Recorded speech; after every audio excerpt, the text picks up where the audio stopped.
Lizzie présente Je sais que tu sais, de Gilly Macmillan. Lu par Olivier Prémel et Emmanuel de Koning. Avec la participation de Patrick Descamps, Thierry Janssen, Pierre Lognier, Fabienne Loriot, Claire Teffenin et Maxime Van Sadfort.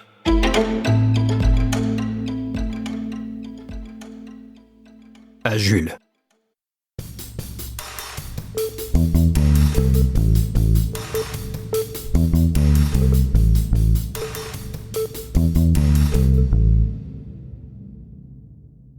Le temps est froid et humide.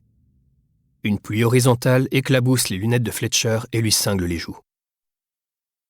Il a d'abord aperçu la fosse depuis l'autoroute. Puis ses contours se sont précisés au fur et à mesure qu'il s'engageait sur la bretelle de sortie.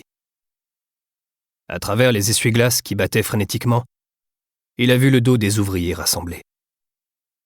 Devant eux, le trou ressemble à une entaille boueuse dans le parking, aux bordures des terres glaises poisseuses d'un orange fade et terne.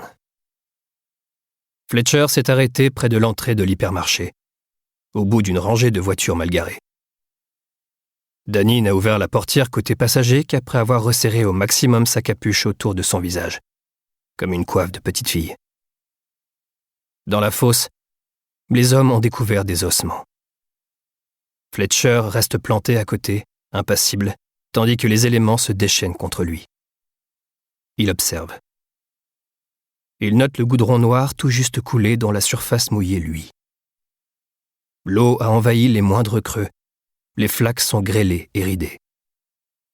Elles offrent un reflet tremblotant du bâtiment rectangulaire et du ciel qui le surplombe, avec son pâle ray de lumière tapi sous des nuages lourds de pluie.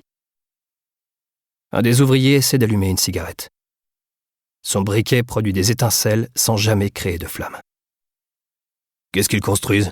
demande Fletcher. « Ils agrandissent le magasin », répond Danny. « Il n'est pas assez grand comme ça ?»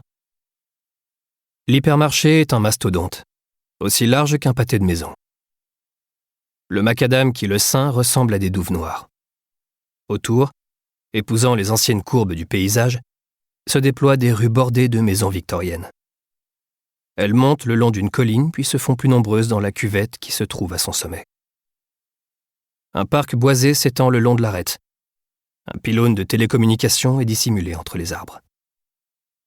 De l'autre côté de l'hypermarché, dominant l'horizon, Fletcher aperçoit les 6 tours d'habitation qui constituent la cité Glenfrom. Il peine à croire que ces immeubles soient encore debout. Ce sont des antiquités. Danny et lui ont un vécu là-bas, mais il préfère regarder en avant plutôt qu'en arrière et ne pas s'attarder sur le souvenir. Il n'en parlera pas. Le trou est profond. Entre 2 mètres et 2,50 mètres, estime Fletcher, qui se tient au bord et réprime une légère sensation de vertige. Il est perturbé par la vue de l'os, la pointe d'un fémur, devine-t-il à sa taille, mais aussi par la profondeur de la fosse et sa ressemblance avec une tombe. L'excavateur est abandonné non loin. L'énorme bras terminé par le godet vacille au-dessus du sol. Danny échange une poignée de main avec le chef de chantier. Des gouttes de pluie s'accrochent à l'ourlet de sa capuche. « Il faut recouvrir tout ça », dit-il. L'eau est en train de s'accumuler au fond du trou sur plusieurs centimètres déjà. D'ici peu, elle recouvrira les ossements. Il se tourne vers Fletcher. « Sûrement un nouveau Jules César. »« Possible. » Fletcher frissonne. À cause du temps, pas du cadavre.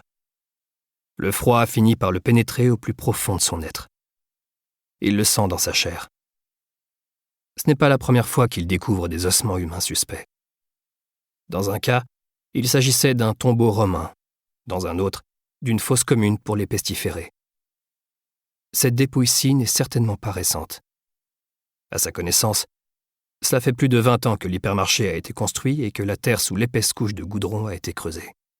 « C'est peut-être le chaînon manquant », dit-il à Danny qui laisse échapper un ricanement. Il n'y a pas grand-chose à faire tant qu'un spécialiste n'aura pas daté les ossements. Déterminer l'étendue du périmètre de sécurité sur le parking est sans doute la seule mesure à accomplir pour l'instant. Nous espérons que vous avez apprécié cet aperçu. Pour continuer à écouter ce livre audio sur Google Play Livres, utilisez le lien dans la description de la vidéo.